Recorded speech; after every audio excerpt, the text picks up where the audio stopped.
adalah sebuah forum publik resmi di mana kekuasaan publik ditetapkan oleh otoritas hukum untuk menyelesaikan berbagai perselisihan di bawah hukum. Tetapi ternyata dalam sebuah sidang pengadilan, tak jarang terjadi insiden-insiden yang tidak terduga, dari aksi penyerangan hingga pembunuhan. Dan berikut On The Spot telah merangkumnya dalam 7 insiden di pengadilan.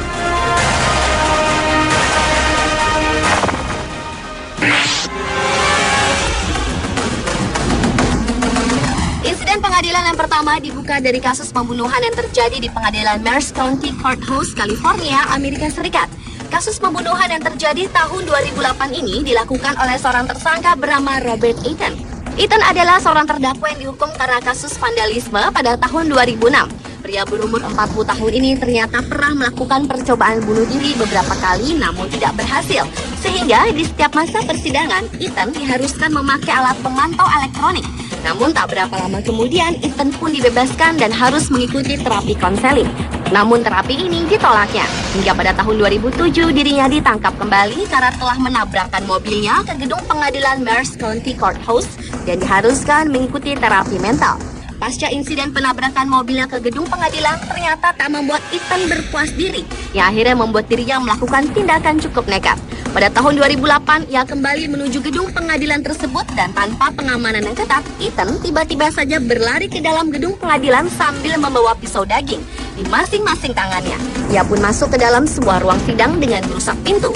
Kontan saja orang-orang yang berada di dalam ruang pengadilan tersebut berteriak dan berhamburan keluar.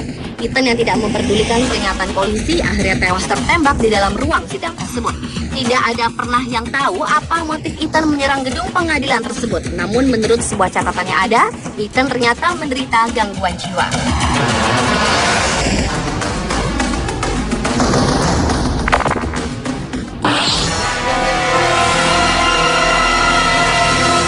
Insiden di pengadilan Scott County Circuit Court merupakan insiden di pengadilan berikutnya.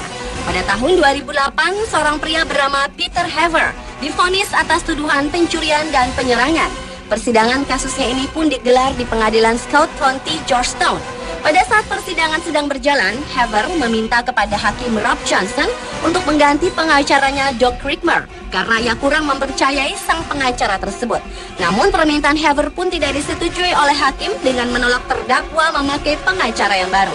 Haver yang merasa tertekan membentak pengacaranya dan memukul Doug beberapa kali di bagian wajah dan perutnya. Alhasil, Doug pun jatuh tersungkur dan persidangan pun terhenti akibat keributan yang terjadi di ruang sidang. Doug yang mendapat pukulan telak dari Haver menangis terseduh-seduh menahan rasa sakit. Sementara Haver langsung diamankan pihak kepolisian. Akibat kejadian ini, Doug harus dirawat di rumah sakit dan wajahnya pun tampak membiru karena pukulan dari Haver.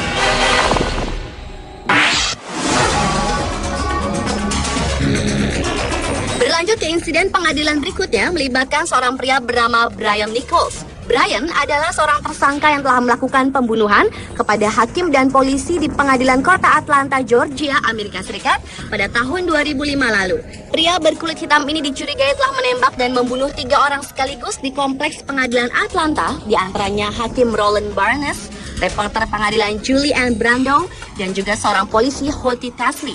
Sementara polisi lain bernama Cynthia Hall yang pistolnya dirampas oleh Brian mengalami cedera berat. Usai melakukan penembakan, Brian sempat melarikan diri, tetapi kemudian dirinya ditangkap tanpa kekerasan, meskipun dirinya sempat melawan dengan menyandera seorang wanita di sebuah apartemen. Entah apa yang membuat Brian melakukan aksi nekatnya tersebut, namun diduga emosinya sempat lepas kendali setelah dirinya dinyatakan buron dalam berbagai kasus perkosaan dan pelecehan seksual. Insiden berdarah ini segera menyita perhatian warga Amerika. Berbagai media massa berlomba memberitakan dari waktu ke waktu mengenai perkembangan pembunuhan tersebut, yang akhirnya berujung pada penangkapan Brian Nichols.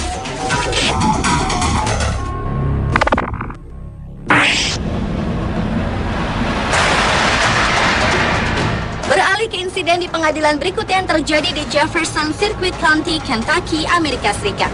Pada bulan Juli tahun 2009, seorang terdakwa bernama Percy Phillips terbukti bersalah karena telah melakukan penyerangan, perampokan, dan pembunuhan kepada seorang tunawisma pada tahun 2002 dan juga melakukan pengancaman kepada seorang polisi yang bersaksi terhadap dirinya dalam kasus tersebut. Ketika sidang berjalan pengadilan, salah seorang jaksa penuntut umum sedang membacakan beberapa tuntutan kepada Percy.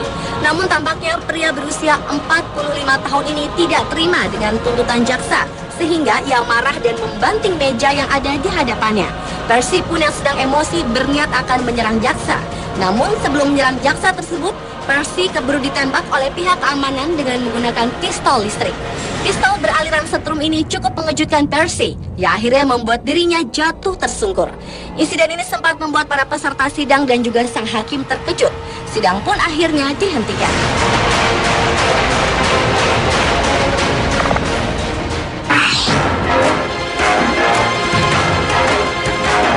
Berikut yang terjadi di pengadilan Seattle, Washington, Amerika Serikat pada tahun 2005 lalu. Berawal dari kasus seorang pria bernama Perry Manley yang diharuskan membayar tunjangan untuk anak-anaknya oleh pengadilan pasca ia bercerai dengan istrinya, Susan Calhoun, setelah menjalani masa pernikahan selama 15 tahun.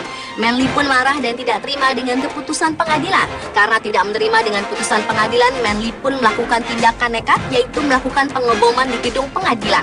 Dengan menggunakan granat di tangannya dan tas ransel yang diikatkan ke dadanya, Manley pun masuk ke dalam gedung pengadilan. Selama 20 menit, polisi dan petugas keamanan berusaha memujuk Manley untuk menyerah. Namun usaha pihak kepolisian sia-sia. Hingga akhirnya Manley pun ditembak mati sebanyak 2 kali setelah dirinya nekat akan meledakkan granat.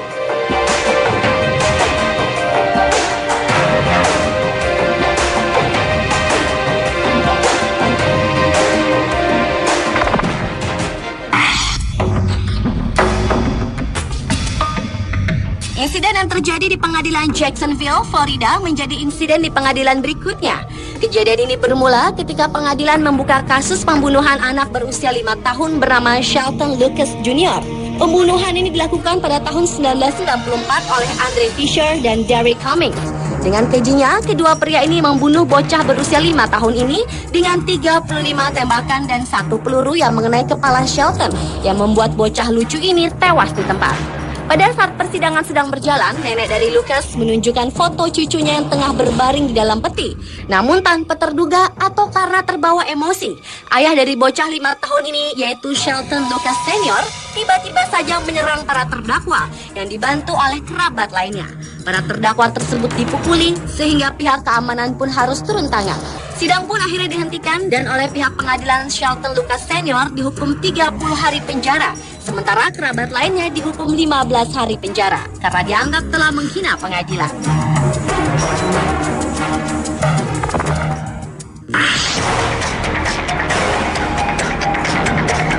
Dan insiden di pengadilan yang terakhir terjadi di Hamden Superior Court, Springfield, Amerika Serikat. Seorang pria bernama Alfred Gaynor adalah seorang pembunuh berantai yang telah melakukan pembunuhan kepada 8 orang wanita sejak tahun 1990-an. Dalam melakukan aksinya, Gaynor selalu melakukan kekerasan dengan cara membunuh dan melakukan pemerkosaan. Akibat tindak kriminalnya ini, Gaynor harus duduk di kursi pesakitan. Pada saat itu, pria berusia 44 tahun ini tengah menjalani sidang atas kasusnya di pengadilan Hamden Superior Court, Springfield, Amerika Serikat. Namun tanpa terduga, sidang yang sedang berlangsung serius ini harus bubar. Pasalnya, anak dari salah satu korban yang duduk hanya beberapa meter dari Gaynor melompat ke arah terdakwa dan memukulinya secara brutal hingga berkali-kali. Gaynor yang saat itu kaki dan tangannya terikat tampak pasrah dan tak berdaya. Sementara pria berbaju biru yang menyerang Gaynor tanpa ampun terus menyerangnya. Aksi brutal ini tak berhenti sampai di situ. Pria yang menyerang Gaynor tersebut kemudian mengambil kursi lalu memukuli tubuh Gaynor dengan kursi tersebut sehingga membuat ruang persidangan yang dihadiri oleh sekitar 50 orang ini tampak kacau. Petugas keamanan pun langsung mengamankan Gaynor dan pria penyerang tersebut juga diamankan pihak kepolisian.